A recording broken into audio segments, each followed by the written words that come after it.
Hey everybody, I'm Jack Barnwell and welcome to a super exciting little tour. Today we are down here in Southwest Florida in kind of rural Bonita Springs, and we are at a really cool plant nursery propagation grower called Bonita Bromeliads.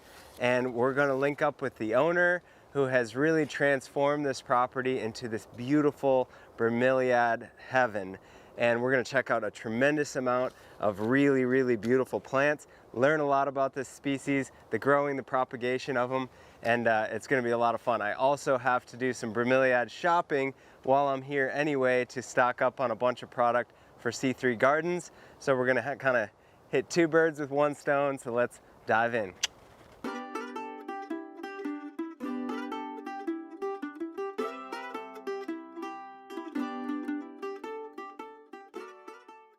Okay, so this first shade house that we're in is where they really feature a lot of their finest specimens that come from back in the, the bigger, larger growing greenhouses and shade houses. And then as they are really perfect, they come out here and are featured. So it's a little bit easier to walk through and shop through this shade house if you don't have time to go through the whole entire operation. But we're gonna take you guys through the whole entire operation today. But, like I said, I do need to do some shopping while we're here as well. And so I'll show you through some of the stuff that's catching my eye right off the bat. These Neo-Mogalies are super pretty. Look at that color. And you can notice how the water holds right in that center there. That's called the cup. And we'll talk about that a little bit later with Matt and how these bromeliads are really designed to hold water and feed and water themselves through the cup, which is really cool. But I'm gonna get a couple of those Neos for sure. I also really love these Casablancas. This upright, like wild spotted texture on these is perfect for the container work that we do at C3 Gardens. They're really cool, funky thriller and really tough, dependable plant. These Casablancas are super cool, and they also flower with this wildly dramatic, beautiful, bright flower. That's the flower stem kind of coming up there, and you can see one is a little further along back here with the flowers on the inside being this like violet-y purple. So very cool plant. Casablanca, I definitely need to get some of those. And look at these blue Tango Achemia. This is a really popular plant for planting in the ground down here in Southwest Florida, in a shady kind of protected place in like a bed of stone or something. These are really cool, and you can see why. I mean, the foliage is really pretty, it displays itself nicely, but the flowers on these are just awesome. I mean, just electric. Look at that stem coming up. Really tough, strong flower. Strong plant too. There's not a lot that really, attacks these as far as pests or anything like that. So bromeliads are a great choice for, your shade garden where you're looking for some color, some texture, some fun, and some funk. And a lot of people, even up north, are starting to get clued in and excited about bromeliads because in the summertime, we can plant them as annuals, tuck them into planters, and again, they can handle the shade really well, and they just thrive, as an indoor plant or a shade plant for a seasonal accent up there, and they're wildly funky and fun with that tropical flair to them. Look at these guys here. Patricia's Secret. And it just, again, just so electric and wild with the variegation in the foliage. Really cool wildflower spikes coming out of those. So this guy back here is probably the most unique in this entire shade house. This is Thionensis, and this guy has, the foliage is a little bit softer. It still has that serrated edge, so you have to be careful handling really any bromeliads because they will rip you up a little bit. It still has that kind of sawtooth edge on it, but the foliage itself is a little softer, and it just has a really cool habit to it, a really awesome landscape Bromeliad there. And the chartreusey color and stuff is really fun to play with. As many of you know, I love chartreuse because of the contrast that we can play with so many other colors. So this guy is really cool and very unique. And as you can see, gets big. Here's some little pups that were real recently propagated. And we're gonna talk about how this is done and show you guys through all that as we get into the back greenhouses where a lot of that work is done. But you know, we wanted to spend a little time in this first greenhouse to show you some of these guys. So here's another one, silver vase, and you can see here, this is what are called pups. So these little teeny guys that come off of the sort of main stem are pups. And you can propagate this plant by slicing those pups off and making them essentially into new plants. And again, we're going to dive into that in just a couple minutes.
Okay, so I have one cart full so far. I'm probably gonna get a few more. I kind of go nuts in these sort of places, and this is a really, really fun place to shop. But let's pause on shopping, go back into the propagation greenhouses, and check in with Matt, the owner, and tour through this incredible species and this awesome business here of Bonita Bromeliads.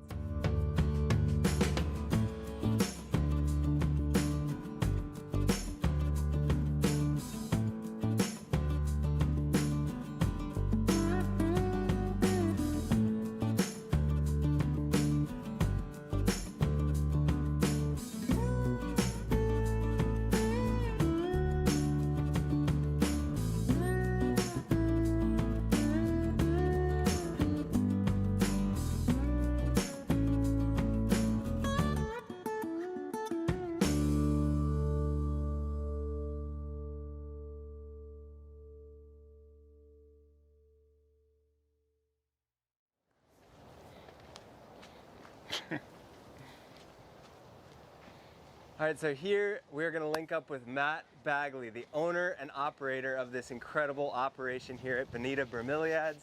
Hey there, Matt. Hello, welcome. So glad you guys came out. Thanks for having us. It's very exciting. Come on into the greenhouses. I'll show you what we got. We call this the Magali house because of one of the hybrids we grow here. We sell a lot of these. It's called Neo-Regelia Magali, or Neo Magali for short. And would you say that's the most popular? It's one of the most popular, yeah. Really? For this size, well, yeah. You can see why. This greenhouse at the beginning of the season was filled with these. Really? And this is all we've got left now. And it's hard to get more. I would imagine people go nuts for this like around Christmas time. Yeah, or just all year really. Landscapers love it. And I noticed too that these guys, they're all full of water. Yes. Bromeliads have a tank that holds water, and they're semi-epiphytes, which means they can grow in trees or they can grow in the ground, like terrestrials. So when they're growing up in trees, they don't have any soil to drink from. So they just hold water in their tank so they can get through periods of drought. They can also take nutrients in through there. So, you know, little leaves and stuff kind of die and they kind of absorb the nutrients out of it. Wow. And yeah, I mean, there's quite a bit of water in there. Yeah, frogs will live in there, tree frogs. They'll poop in there. That's perfect fertilizer for them. Sometimes, Brilliant. you know, in the wild, you know, bugs will die in there. They're not carnivorous plants, but they do absorb just decaying matter in the rainforest and stuff like that. Wow. So as they get bigger, obviously they just hold more and more and more water. Yeah, we can dump out some really big ones if you want to see how much they hold. Yeah, I got soaked earlier when I picked one up. And it was very foggy last night, and I think it was almost like a rain for them, so they're full right now. How many different varieties do you have here? Good question. Every time we finish a inventory, we have, by the time we're done counting, there's different stuff already. So, oh my gosh. I'd say there's around 100 and something different varieties, hybrid species. Most of them are hybrids. That's what people like. Yeah. They're more colorful. Stuff like this. This is a hybrid of the common silver vase bromeliad called fasciata, Acmea fasciata, which you'll see those at like grocery stores, hospitals and stuff. Yeah. This is a hybrid that also has elbow margination. So I kind of like growing the ones that are more unusual. Yeah, this one, I was just gonna say, this one is really, really unique here. Super cool. Very cool. I mean, it's got this awesome like cup, you know, in real tight habit to it. Yeah, Bilbergia, very vertical.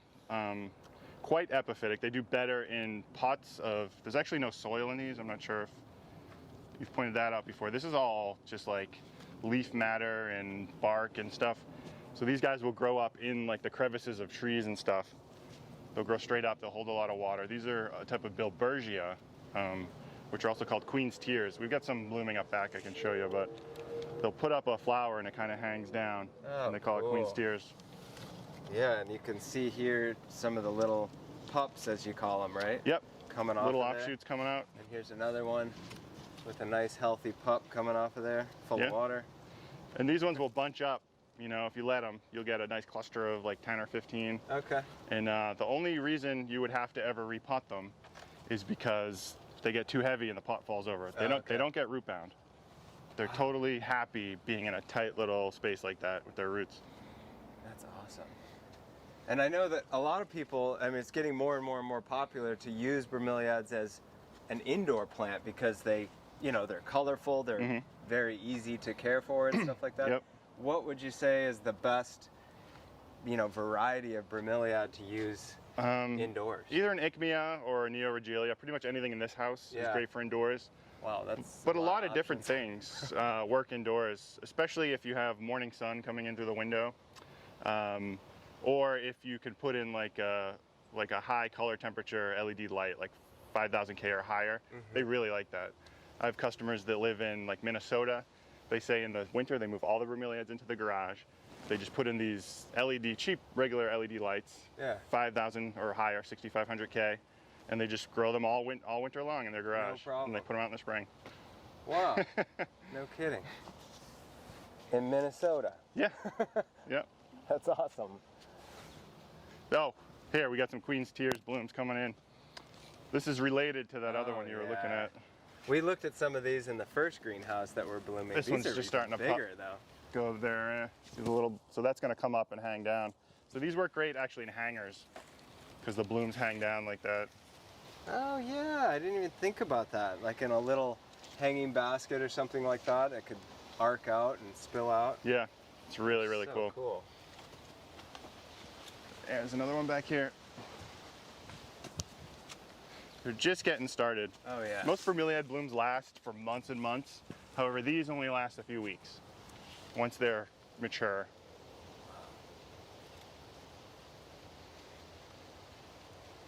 This purple one next to it, that will last for 6 months. That's not even done blooming yet. That's going to get much bigger.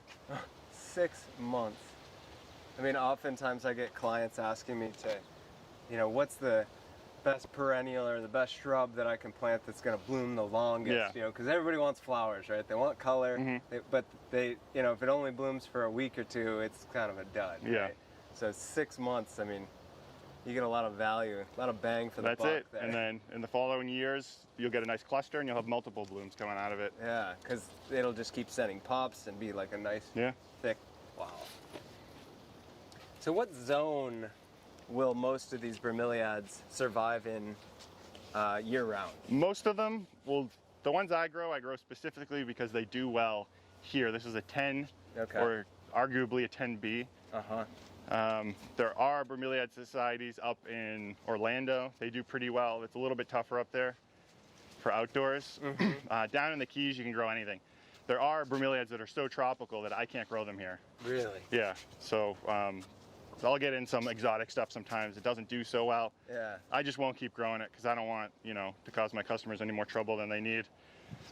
So most of the stuff will just grow itself. Well, yeah. They all seem to be really, really happy here. You're doing such a good job. And this is the hardest time of year for them. It's pretty dry for the most part. It's cold. It's cool. Cooler. But they still, night. most of them do really well, even in the winter. In the summer, they thrive absolutely though.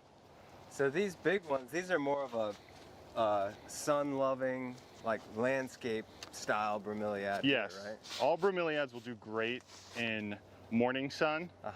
Some of them will thrive in all-day sun. Like these ones out here can handle all-day sun. They don't need it. They can actually survive in very low light conditions. They'll just be less colorful. Okay. So in the full sun, this guy can take the full sun and heat of the summer and everything? Yeah. Wow. No kidding. That's cool. Everything out here. And there's just such wild contrast. Those ones have spectacular blooms. There's none blooming right now. But sometimes when you see them and the foliage doesn't look super colorful, it's a good indicator there's probably a cool bloom. There's a reason I'm keeping it around. Or like these ones over here, the odoratas. There's a real big one of these up front. These get just huge. And they're just invincible. Yeah, they'll just grow and grow and grow. It's a really, really popular landscape plant down here, the odorata. And you know, it's almost, you see a lot of landscapers using them because it is a great plant. It's tough, it's got great form and everything, but to see some other varieties and stuff like that to diversify it up a little bit here. You've got so many options, it's really cool. Yeah, they make for good contrast. They got this silvery sort of thing. Here you can see some hair pups. So these they're called Alcantara odoratas. These pup a little differently than most of the bromeliads. They get these tiny little pups. And you pull them off, and they already got some roots on them. So I'll plant these. In about 2 or 3 years, I'll have a plant this size. Okay. Wow. But I'll come back for that later. This one caught my eye when I first walked into this shade house. This thing is incredible. Caricia Arroy. Homburgia Caricia Arroy. Fudge Ripple is what everyone calls it. Fudge Ripple. So it's full sun.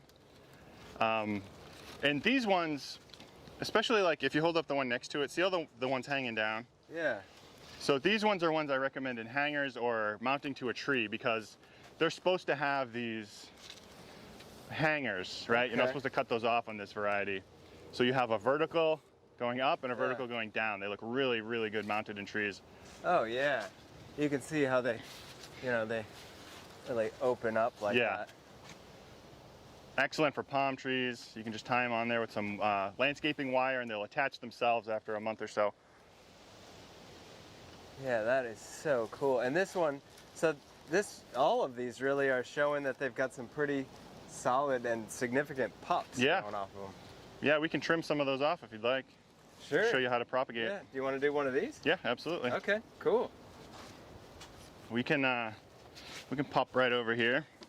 Do you want to do it or you want me to do it? You do the first one. Okay. Here, get this. Let's see how much water's in this thing. All right. Not too bad. So, the easiest way is probably actually to take the whole thing out of the pot. So you have to, the roots kind of stick to the side. Oh yeah, I know that technique well. And then you can see that, it looks root bound, but bromeliads don't care. Their new roots will just grow through their old roots. It's kind of crazy. And then if you can kind of see, this one is big enough. Usually I'd wait until they're a little bit bigger. But you kind of want to get the clippers right in between the mother plant and the pup. This one's, the roots are actually going to be the hardest part to cut on this one. This is something I might use actually as a sawzall for normally, but if I can cut through these roots. Yeah, a sawzall or like a hand pruning saw. Yeah, even just a hand saw to get the little roots. And that won't affect the mother plant at all. She doesn't No, mind, eh? she doesn't mind. And they don't even really get root shocked when you transplant them. There we go. Boom. So that's off. You can toss this back in here. Mother won't care. She might miss them a little, but. So then you've got this cut here, and normally I'll wait a day before I pot this to allow callus tissue to form over the cut. And that will greatly reduce the chance a bacteria could get in there. Okay. So just the air will callus that up? Air will callus it up. That's it. I'll just leave it on its side for a day. All right. And these little bit of roots coming off there, that's all it really needs? It doesn't even need that. You can plant a bromeliad pup with no roots. It'll always root itself. No kidding. Automatically. And do you have to peel off a bunch of these? You don't have to. You can clean it up as much as you'd like. Yeah. But usually I don't. Usually I don't do much. Like the less is better. Because as those break down, they're just Yeah. going to feed the plant anyway. And Yeah. And as long as there's water in here, you don't even have to have soil. Like you could just, I could leave this for 2 or 3 months and the plant would survive. It'd be fine. That's so awesome. Wow. No kidding. Yeah. But from there, you would normally, I mean, for production Yes. and propagation, you would normally kind of tuck it into Yeah. a pot, and if you're doing, 100 of them at a time or something like that. Yeah. We got our pots here. This is actually the stuff that's too big to fit in the little pots. That's why we'll shred that up or use it for bigger pots. So what is for that particular bromeliad, Yes. what is the soil? Let's go walk over that way, All right, and I'll cool. show you my big pile of shredded palm. You could use a variety of stuff. Anything from lava rock to peat moss, a mixture of perlite, vermiculite. Some people just grow them in gravel. Pretty much anything will work. I use this because we're in Florida, there's palm trees everywhere. So this is palm fronds and like old palm trees that are getting removed and getting chopped down anyway. So I call up a company that shreds all this stuff and they just dump it here. And this works great. Yeah. And that's the soil mix essentially. Yeah. Soilless mix that you're using. And essentially this is the same structurally as cocoa coir, which is big in the hydroponic industry and as well as the reptile keeping industry. They use this stuff. So if you're somewhere where you can't get shredded palm trees, you can buy cocoa coir, especially like the rougher stuff, the cocoa chips. That's the best stuff you can grow bromeliads in. So that's it. Like Yeah. This Yeah. product in a pot.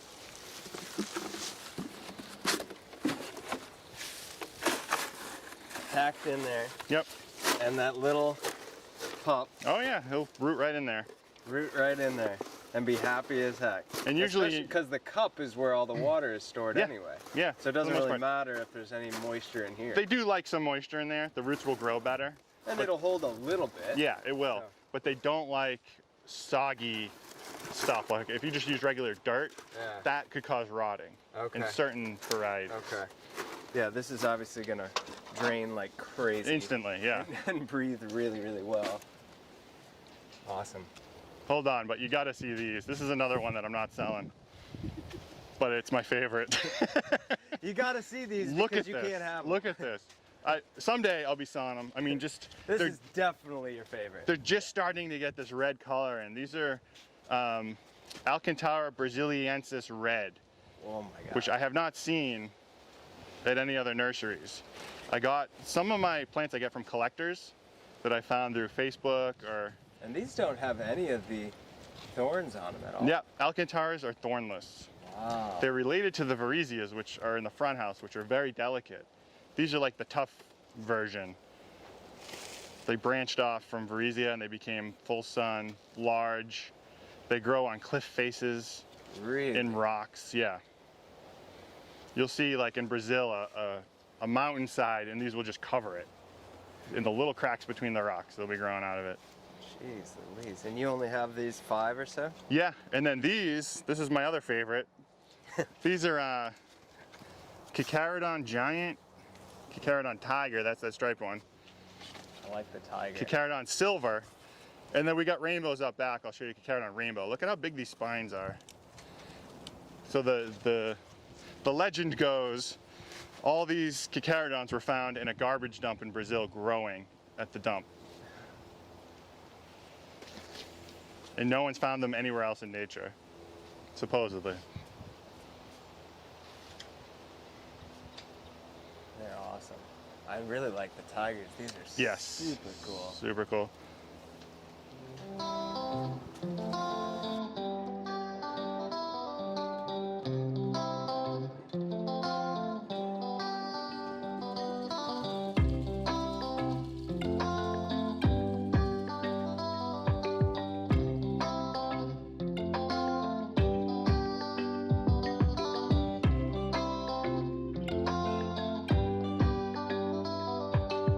So we do this because that's coming out of a well. So the well water straight out, it's got too much iron in it, and it'll give the bromeliads a little bit of a red sheen. So we fill up the pond, the iron settles out, and then we water from the pond. Oh, cool.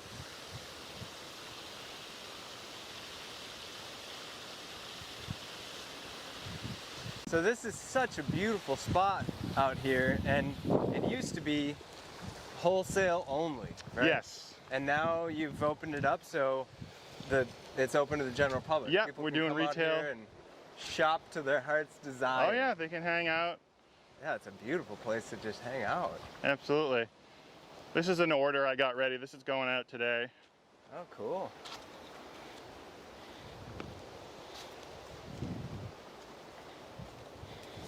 Well, we'll share the address and links and information and everything at the end of the video here so that anybody that's in the area visiting, passing through, or anything like that can stop in and see Matt.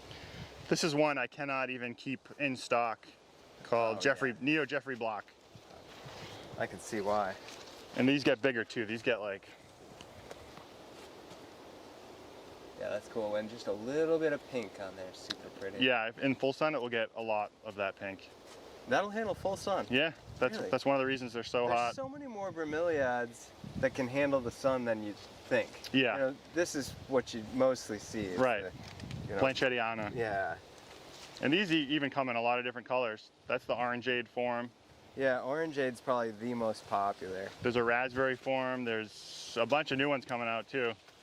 Well, it's a great plant, you know. Everybody's looking for something super tough. Yeah. They And want this is some one color. you'll see growing all the way up into like Tallahassee area. People Oh, plant yeah. these, maybe even southern Georgia. They're so tough.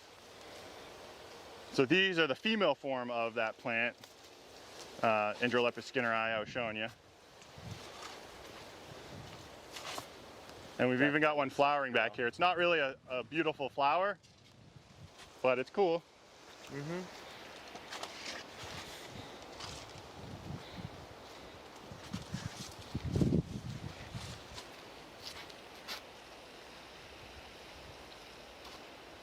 I see hummingbirds and stuff coming at it sometimes.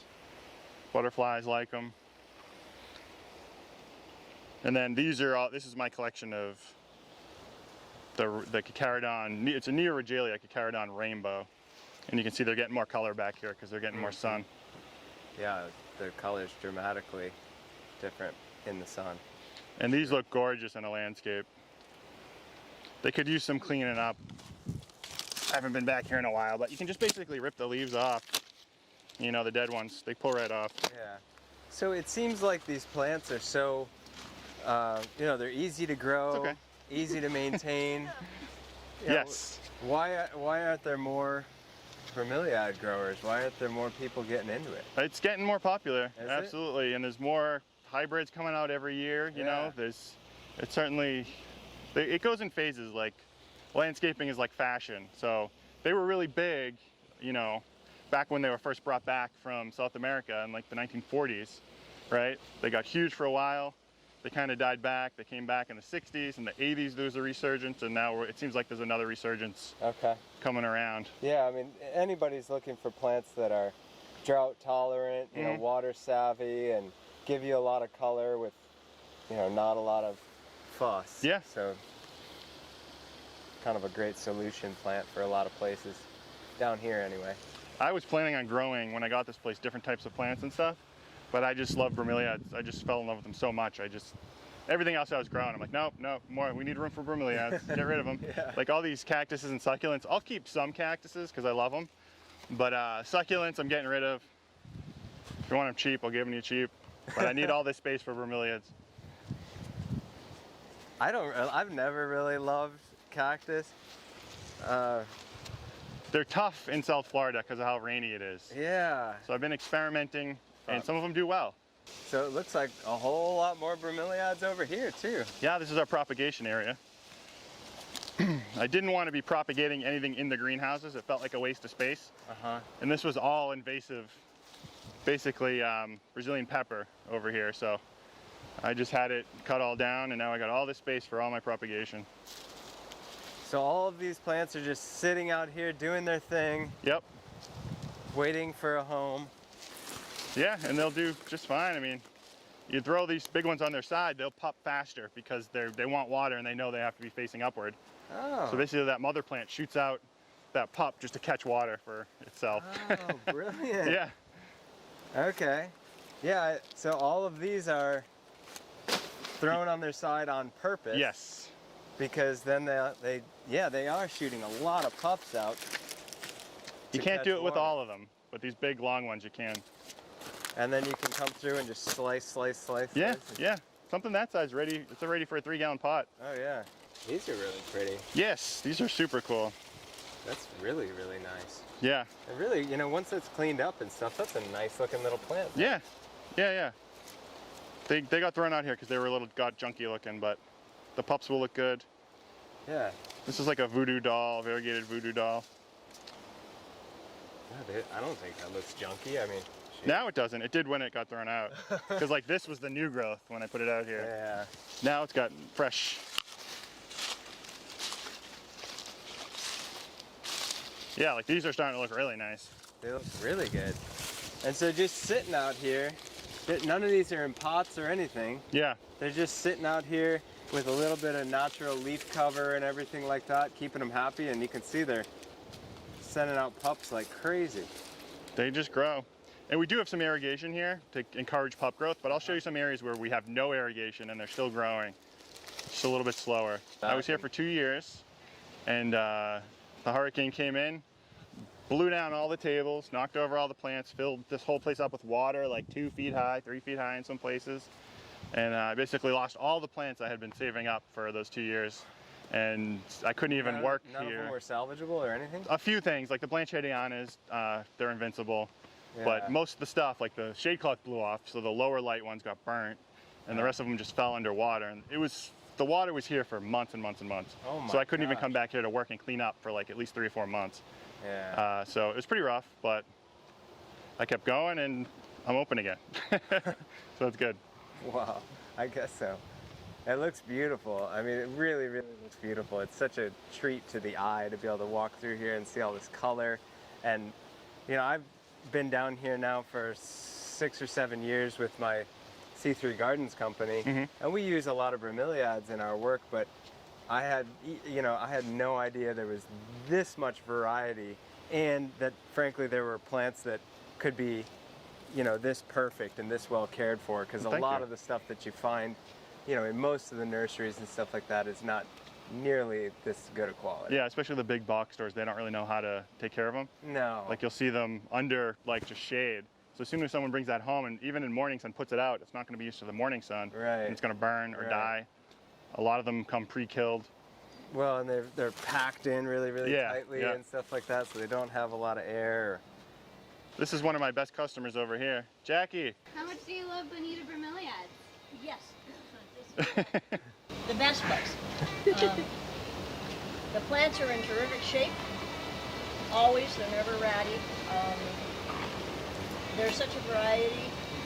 I moved here from the north 10 years ago, and I knew nothing about bromeliads. And because of Matt, I've now become a major bromelia garden. To the dismay of your husband sometimes. Yeah. Yeah, I sneak him in. My son and I are both familiar with people. So. Oh, that's cool. It's a great plant to get It's a addicted it's to. a great nursery. Service is wonderful. The quality of the plants is really, really nice.